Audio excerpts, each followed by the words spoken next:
सबसे पहले आप लोगों को जय मूल निवासी साथियों। आज मैं जो सवर्णों को 10% आरक्षण दिया गया है वो संवैधानिक नहीं है, वो संविधान के विरोध में दिया गया है। हमने आपको पहले ही वीडियो में बता चुका हूँ कि संविधान के अनुच्छेद 15(4) और 16(4) में लिखा गया है कि सामाजिक और शैक्षणिक रूप से पिछड़े वर्ग के लोगों को आरक्षण पर्याप्त प्रतिनिधित्व कायम करने के लिए दिया जाता है। यानी कहीं भी आर्थिक आधार पे आरक्षण देने की बात नहीं कही गई है। और ये 15(4) 16(4) ये मौलिक अधिकार में आता है। इस मौलिक अधिकार में जो संविधान का अनुच्छेद 368 है, 368 भी उसमें परिवर्तन और संशोधन करने का इजाजत नहीं देता है। लेकिन इसके बावजूद भी ये लोग संविधान के विरोध में, यानी संविधान को सेट असाइड करके, संविधान को दरकिनार करके, संविधान के विरोध में जा करके इन्होंने सवर्णों को 10% आरक्षण दिया। अब इसका क्राइटेरिया सब बनाए कि जिनके पास, जिन सवर्ण सुदामाओं के पास 5 एकड़ जमीन है, जिसका 5 एकड़ जमीन है उसको, यानी 12.5 बीघा जमीन जिसके पास है उसको गरीब सुदामा कहा जाएगा सवर्णों में। जिसके पास 1000 फीट में, स्क्वायर फीट में मकान हो वो गरीब है। जिसका शहर में 100 गज जमीन और शहर के बाहर 200 गज जमीन है उसको गरीब सुदामा कहा जाएगा सवर्णों में कि वो लोग गरीब हैं। और जिसका इनकम 1 साल का 8 लाख रुपए है वो गरीब सुदामा है, वो सवर्णों में गरीब है। यानी इस तरह से तो सभी लोग, सवर्ण के लोग गरीब सुदामा ही हो जाएंगे। कोई इससे बाहर नहीं जा पाएगा, सभी लोग इसके अंदर आ जाएंगे। और सबसे बड़ी बात यह है कि जब किसी को हक अधिकार दिया जाता है तो सबसे पहले उसकी पहचान किया जाता है। पहचान करने के लिए आयोग का गठन होता है। आयोग का जब गठन होता है उसकी पहचान होती है। पहचान होने के बाद उसको मान्यता मिलती है। मान्यता मिलने के बाद उसको अधिकार मिलता है। अधिकार मिलने के बाद उस पर अमल किया जाता है। लेकिन ये लोग आंकड़ा कहाँ से इकट्ठा करके लाए, किस आयोग के तहत दिए, ये भी पता नहीं। और उधर इंदिरा साहनी बनाम भारत सरकार के मामले में कहा गया है सुप्रीम कोर्ट का कि 50% से ज्यादा आरक्षण नहीं दिया जा सकता। यानी 27.5% SC ST, 27.5% OBC, 22.5% SC ST, यानी कुल मिला के 49.5% में 85% के लोग आरक्षण पाते हैं। और 50% में SC, ST, OBC, माइनॉरिटी के लोग आरक्षण पाते हैं। यानी 50% पहले से ही सवर्ण अपना आरक्षण सुरक्षित कर लिए थे और अब तो 10% और मिल गया तो उन लोगों का 60% हो गया। और सरकारी नौकरियों में 79.2% यानी 80% पहले से ही सवर्ण सरकारी नौकरी में है। ARTI का रिपोर्ट है और भारत सरकार अपनी रिपोर्ट से इनकार नहीं कर सकती है। अब 10% और मिल गया तो सवर्णों का आरक्षण 90% होने वाला है।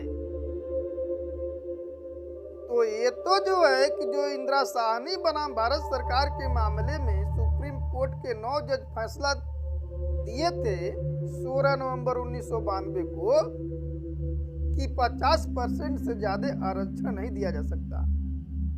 तो ये लोग जो सुप्रीम कोर्ट न्याय करता है, निर्णय देता है, वही कानून बन जाता है।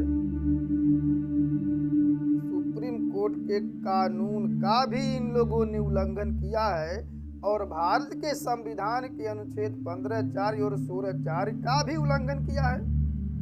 ये लोग असंवैधानिक कार्य किए हैं। ये सुप्रीम कोर्ट के सूक्ष्म परीक्षण में इसको फेल हो जाना चाहिए।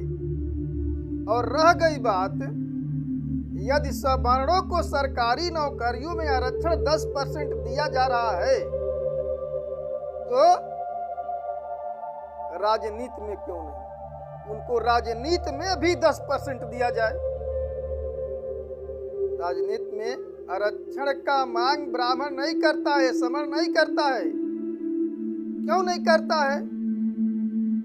क्योंकि उसका 412 लोकसभा क्षेत्र एक कब्जा है, 543 लोकसभा निर्वाचन क्षेत्र है और 131 सुरक्षित है। अगर 543 में से 131 घटा दिया जाए तो 412 भाग बचता है। 412 जगह से सवर्ण चुनाव लड़ता है। लेकिन यदि 10% राजनीतिक आरक्षण दे दिया जाए तो 543 में से 10% केवल 54 बनता है। 54 सीट उसके हिस्से में जाती है। यदि 10% सवर्णों को राजनीतिक आरक्षण दे दिया जाए तो राजनीतिक आरक्षण में आरक्षण का वो मांग नहीं करता है। राजनीति में आरक्षण की मांग सवर्ण नहीं करता है। उसको सरकारी नौकरियों में आरक्षण चाहिए। वो जानता है कि जैसे ही हमको राजनीति में आरक्षण मिला तो उस प्रकार से जैसे हम बहुसंख्यक बन करके संसद में बैठे हैं, राजनीतिक आरक्षण की वजह से हम अल्पसंख्यक हो जाएंगे। सवर्ण के लोग बहुत चालाकी से काम कर रहे हैं। साथियों, बाबा साहब doctor BR Ambedkar separate electorate 17 अगस्त 1932 को जीत करके लाए थे। और हमारे देश में जो चुनाव होता है वो ज्वाइंट इलेक्टोरेट से होता है। ब्राह्मण समझता है कि 131 भाग तक जो है कि SC ST को हमने सीमित कर दिया है, तो कहीं राजनीतिक आरक्षण यदि सवर्णों के ऊपर लागू हो गया तो हमको भी 54 सीट में वो लोग सिमट करके रख देंगे और हम संसद में अल्पमत में हो जाएंगे। तो साथियों, यदि सवर्णों को 10% आरक्षण देना है तो राजनीति में भी दिया जाए। अगर सरकारी नौकरी में दिया जाता है तो राजनीति में भी दिया जाना चाहिए। और नहीं तो संविधान में लिखा गया है एडिक्वेट रिप्रेजेंटेशन, यानी आबादी के अनुपात में भागीदारी का सिद्धांत सभी जातियों का जाति आधारित जनगणना करा लीजिए और जाति आधारित जनगणना करा करके संख्या बल के हिसाब से सभी लोगों का हिस्सेदारी दे दीजिए, भागीदारी दे दीजिए, उनका हिस्सा बखरा दे दीजिए, नहीं तो फिर देश में क्रांति होने वाली है। अब बहुजन समाज जाग चुका है, तुम्हारी हर एक चलबाजी को समझ रहा है, अब तुमको बख्शेगा नहीं, खैर नहीं है। इसलिए यदि संवैधानिक दायरे में रह करके परिवर्तन करने नहीं दिया तो भारत में रह भी नहीं पाएगा, यूरेशिया जा भी नहीं पाएगा। ये मूल निवासी बहुजन समाज का चैलेंज है। और मूल निवासी भाइयों, मैं कहता हूं कि हमारा सच्ची लड़ाई यदि कोई लड़ रहा है तो वामसेप, भारत मुक्ति मोर्चा और इसके जितने भी आपसूट ऑर्गेनाइजेशन हैं, बहुजन मुक्ति पार्टी भी लड़ रही है। इसलिए ये हमारी कोई राजनीतिक पार्टी नहीं है। बहुजन मुक्ति पार्टी के राष्ट्रीय अध्यक्ष मातंग साहब भी कहते हैं कि हमारी कोई पार्टी राजनीतिक पार्टी नहीं है, बल्कि आने वाले जनरेशन की आज़ादी की पार्टी है।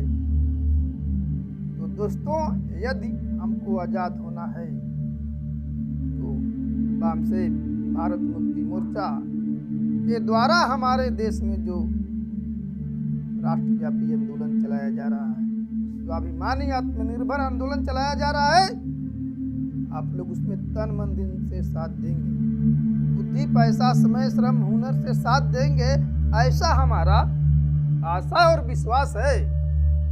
तो दोस्तों, अब ये जंग छिड़ चुकी है, आप लोग साथ सहयोग करेंगे। अपनी बात को समाप्त करते हुए कहता हूँ,